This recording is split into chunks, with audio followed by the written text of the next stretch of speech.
filósofo Averroes e o conhecimento infinito. Meu nome é Alisson Bueno Francisco, sou doutor em filosofia, sou licenciado em filosofia pela Universidade de Franca. Vou estar apresentando as principais ideias sobre o filósofo árabe Averroes, filósofo da Idade Média.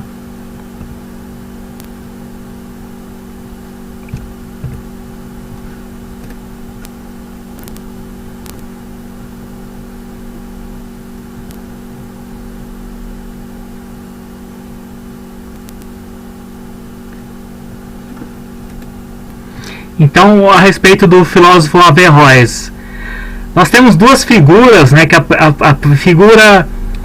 primeira figura da esquerda, ela apresenta, né, o Averroes no sentido de que ele foi um juiz da cidade de Córdoba e também foi um médico. Então, ele era um polímata, ele tinha um conhecimento integrado de várias áreas, não apenas a respeito da justiça, das ideias que ele tinha a respeito das concepções jurídicas, mas também ele tinha conhecimento da medicina, ele se interessava muito pelo conhecimento aristotélico, e ele teve contato justamente com a astronomia, né, que era embrionária naquela época, né? Sem dúvida ele buscou trazer esse conhecimento dos gregos a respeito da astronomia. E na segunda foto, né, nós temos a Escola de Atenas, né, de Rafael Sanzio, onde tem como centro, né, os dois filósofos Platão e Aristóteles. Então, infelizmente, né, no caso Averroes, ele está sendo representado como se fosse um estudante que colava dos seus colegas, né, no caso, né, ele era um bisbilhoteiro de acordo com a visão ocidental dos cristãos, né. Então existe um grande preconceito do lado dos cristãos em relação a Averroes, porque Averroes ele é um dos principais filósofos muçulmanos, né. Então, inclusive, depois nós vamos retratar a respeito das críticas de Tomás de Aquino, principalmente a sua proposta.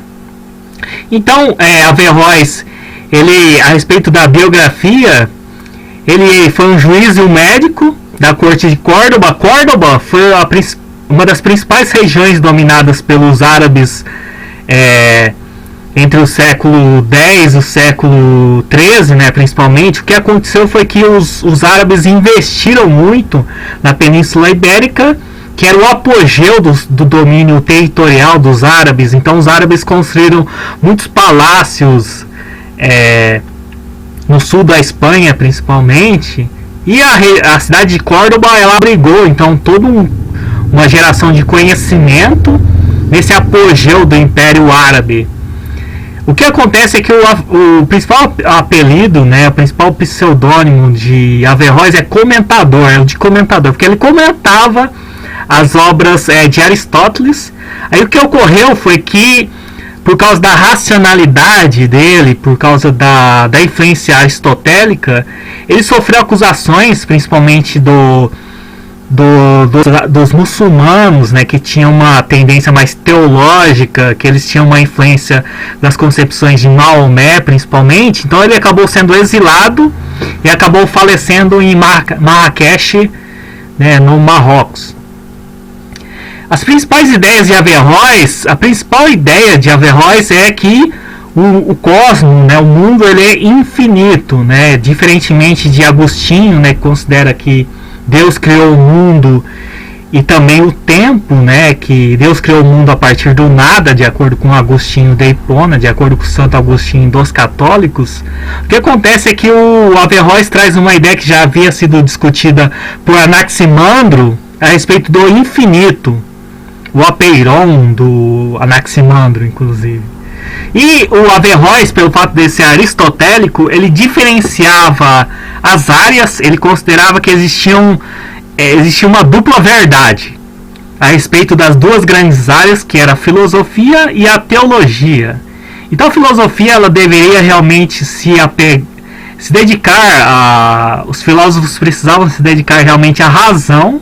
E os teólogos, por sua vez, se dedicariam à fé, né? se dedicariam àquilo que seria considerado mais abstrato, no sentido da religiosidade, no sentido dos dogmas, Então, alguns autores até consideram que Averroes foi o criador da teologia, porque ele justamente ele consolida essa diferença entre filosofia e teologia.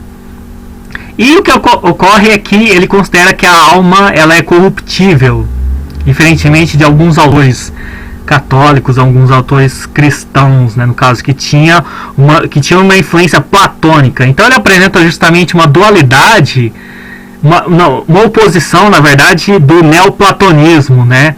Enquanto o outro filósofo árabe muito influente, que é o Avicena, né, também chamado de Avicena, ele era neoplatônico. O Averroes ele era aristotélico, né? Então ele traz essa oposição às ideias, às concepções de alma, né? Influência daquilo que é apenas teórico, essa perfeição da alma, no caso, que é trazida pelos platônicos. O que ocorre é que nessa figura nós apresentamos o triunfo de Santo Tomás de Aquino sobre Averroes, né? Que foi pintado por um italiano no século XV, né, e nós compreendemos que foi justamente, né, uma oposição dos católicos em relação às obras do árabe, em relação às obras do muçulmano Averroes, né, no caso. Nesse caso, o Averroes acaba sendo humilhado, né, até nessa figura, né, diante do grande Tomás de Aquino, que também era aristotélico, né, que consolidou a proposta do catolicismo, né, na baixa Idade Média. Então, quais foram os principais rivais da filosofia de Averroes? Foi Tomás de Aquino, né, principalmente. Tomás de Aquino, pelo fato de ser aristotélico, ele buscou considerar, ele trouxe muitas críticas a Averroes, não só da ideia de Deus ter criado o mundo, mas também a respeito das análises que Averroes fazia das obras aristotélicas. E o outro filósofo árabe que criticou, teve uma certa oposição em relação ao pensamento de Averroes, foi Al-Ghazali. Al-Ghazali ele traz o ocasionalismo, ele traz uma tendência mais voltada para a teologia dos muçulmanos, né? Então é justamente aquela oposição que o Al-Ghazali faz em relação aos filósofos gregos, aos principais pensadores Platão e Aristóteles, e a das obras do Ghazali justamente a incoerência dos filósofos, dos filósofos, dos principais filósofos gregos, que foram Platão e Aristóteles, para fundamentar a fé islâmica. O meu muito obrigado por sua atenção. Se inscreva em nosso canal.